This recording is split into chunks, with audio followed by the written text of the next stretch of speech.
With us now, Republican Congressman Adrian Smith. He represents every single bit of Nebraska that is not in the Omaha district. I believe, Congressman, it is geographically, is it the largest district? It's right up there. It's very close to the largest. You guys, that's a lot of Nebraska that you've got there. 80 counties and a couple time zones. Okay, exactly. But who's counting? Okay, so I'm not feeling a ton of urgency on this shutdown. I'm looking around Washington. Congress is in recess. Everybody's in recess. Is this time, was this sort of inevitable and that now we're just sort of stuck here and this will drift indefinitely? Well, I worry that it might drift indefinitely. The fact of the matter is it's unclear what the Democrats are even wanting. There's plenty of evidence to show that the regular order Homeland Security spending bill included more of their priorities than even the continuing resolution that they ended up supporting. Right. So this shutdown that we are in, because it's not even a continuing resolution now, right. It's disruptive. Look at FEMA, Coast Guard, some fundamental functions of government, and we're expecting workers to go unpaid. Well, one thing that the Democrats are definitely clear about what they want is they want curtailment, they want curbs on ICE enforcement.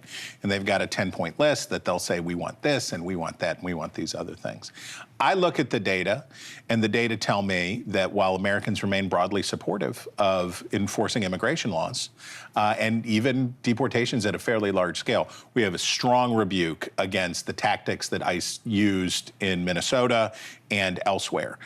One of the places where Republicans seem to be ready to make a deal, and I hear it more and more, body cameras, and maybe the masks. Those are two of the points on the Democrats' wish list. Can you see yourself getting behind either of those things? You know, I'd want to look at the very intricate details on how that would be carried out and hear more from, you know, the officers themselves. Certainly, we want accountability. Mm-hmm. Accountability is absolutely key.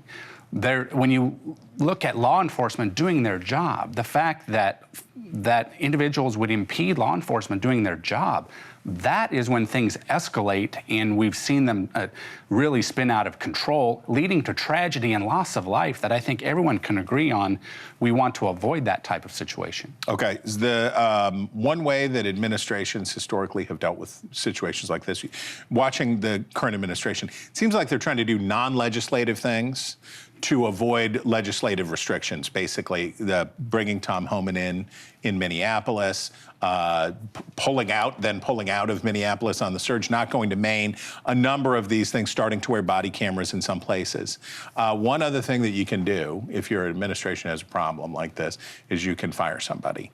And the drumbeat around Kristi Noem is sort of unmistakable. Was unmistakable last week. The Wall Street Journal has this huge story detailing some pretty lurid allegations made against the secretary. Two questions. One, do you still back Secretary Noem for the job, number one? And number two, what do you think the White House is going to do about Kristi Noem? Well, I back Secretary Noem.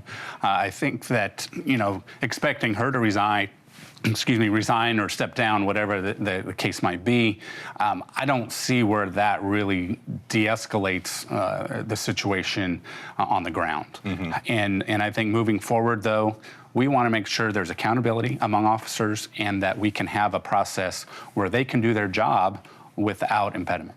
So across those time zones in Nebraska and in all of those counties, there's an awful lot of corn that gets grown. And Nebraska is feeding a great deal of the world, whether the world knows that or not. And Nebraska's gotten really kicked in the teeth on the tariffs, retaliatory tariffs from other places. Last week, I think 6 of your fellow Republicans voted to pull back tariff authority from the president on Canada as an opener, and there's expected to be more votes coming in the weeks to come, including Don Bacon, your fellow Nebraskan, was one of those. You said no, you didn't vote for that.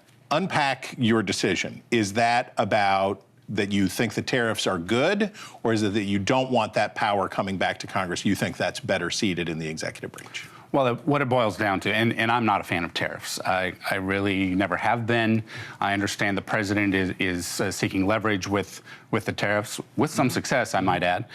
Fact of the matter is, I don't sense this proposal by the Democrats to be one that is going to go anywhere. Yeah. The president would The president ultimately can have to veto. sign the bill. We saw just by the vote itself that the votes wouldn't be there to override a veto. 4 years that President Biden was in office, the Democrats didn't have a lot to say. In fact, President Biden himself had very little to say about trade. And with trade, I like to point out that if we are not moving forward on trade, we are losing ground. There's no such thing as treading water and marking time. We lost ground during the Biden administration as it relates to trade. Enter the new Trump administration. You keep in mind that the tariffs from the first Trump administration that the Democrats could have changed and didn't. Biden, because both parties are protectionist parties to some degree now, right? The Republicans came to like protectionism that they used to criticize in Democrats, and then when the Democrats got back, they said, great, we'll keep them. I think this right now we are looking at various strategies to reduce trade barriers. Certainly that's my focus. I think a lot of my colleagues' focus. But for all of the criticism from the Democrats during the first Trump administration, they did exactly nothing to change those for 4 years.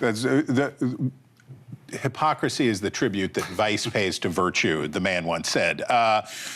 On tariffs, so that you've struck right at the heart of the question around tariffs, and that the administration, it was April a year ago that the Liberation Day tariffs came in.